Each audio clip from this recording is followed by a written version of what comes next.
Kolkata rocked in the power play. How much of a difference that's going to make to a relatively small total? Well, at the moment, the loss of 4 wickets is making that 150-ish total, which is exactly 157, the target, look about 180, even with Dre Russ to come. We already discussed the fact that Gujarat fell short in their last 5 overs. Kolkata could have easily taken advantage of it with a calm start and made their approach towards 157. What they did instead was sent out 2 pinch hitters, in a sense, to open the batting in Sunil Narayan and Sam Billings. To discuss that and more, I'm joined on Cricbuzz Comm Box by Shaun Pollock. Shaun, towards the very end of our mid-show, we just commented, reacted, maybe even a little surprised at the 2 men they sent out. Well, QED, it's been proved, didn't work. Yeah, I just think they've overthought it personally. We've seen countless times in this IPL tournament that your top 3, a settled top 3, one that keeps producing, ends up reaping rewards, and teams go really deep in competitions when those top 3 perform. So to be chopping and changing it, if there's certain class players at the top of the order that you might be able to use, but Billings hasn't had any cricket.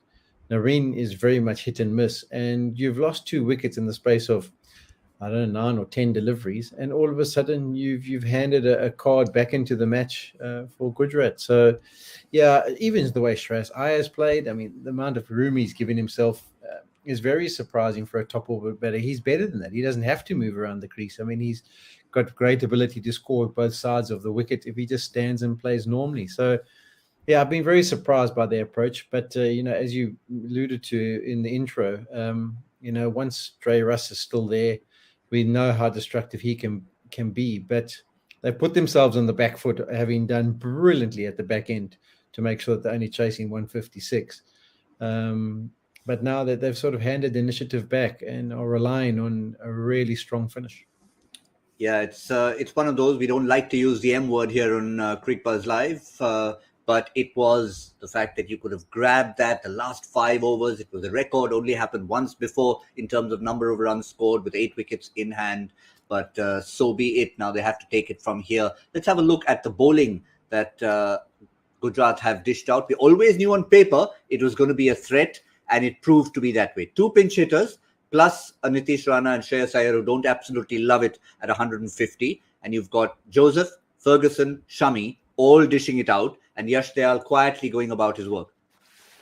Yeah, Shami, brilliant again. We often say it about him, but everyone's played their role. And if you look at what's still to come, so of the last 10 overs, Rashid Khan's got about 3 of them. I wouldn't mind that situation as a captain. 3 of my 10 are my kingpin, the man who's been pretty economical. I think he's second economical in the tournament, if not first now. So it all looks good, and they've got the pace, and they've got that big boundary to use to their advantage as well. So we saw what Russell did with his 1 over. I'm sure it'll be case in point for Gujarat as well. They'll use the short pitch deliveries. They'll make sure the balls are always try to be slogged to that bigger boundary. And if you're going to take it on, you're going to have to really middle it to get it over there. So they've got that to work at their advantage when Dre Russ does come to the crease, and you've got 3 overs of Rashid. So things are looking good, but as we say, we do know that he's a bit of an X factor, old Dre Russ. Well, they've got one of those 3 overs out of the way. Over number 11 was bowled by Rashid Khan. 12 is being handled by Alzari Joseph. But for all the things that they've done wrong in the batting innings, Kolkata, there's a quiet little partnership forming, an unlikely pair. Venkatesh Iyer, unfamiliar position. Rinku Singh, unfamiliar position of being actually in the 11 and not being a substitute taking catches. So he's come in with confidence and actually looked the best of the Kolkata batsmen. Yeah, Rinke's having a great day, isn't he? 4 catches, and I'm sure you've got him in your team, Gautam, for the Miss Fantasy side of the day, or maybe you haven't. Anyway, yeah, he's having a good game, and he'll be hoping that it continues, and so will the Kolkata fans be hoping that he continues to perform. He's hasn't had much opportunity, but he's really shown his value today. Yeah, he is a middle order batsman. He's somebody who's a veteran of the domestic circuit. A, B, he's been part of the Kolkata setup for a long time. They love him in the dressing room. So now if he can do it for them with the bat after having taken those 4 catches, it would be just perfect. He's got a partnership going. They'll want to leave. Even if they leave Dre Russ 9, 10 and over to get towards the end, if it's not too many overs, Kolkata's still in this game. At this stage on Comm Box, how much of an edge are you giving the bowling side?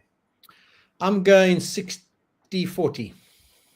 Yeah, I think that's a fair assessment there. They're in front, but Kolkata will have to come from that 40 with a little help from Russell probably to turn things around. We'll be back at 7:10 because we've got another match to talk about. Remember, we're going to build up to that, and in case this match is done, we shall assess what happens here. That's all from Shaun Pollock and myself, Gautam Bhimani, on Cricbuzz Comm Box.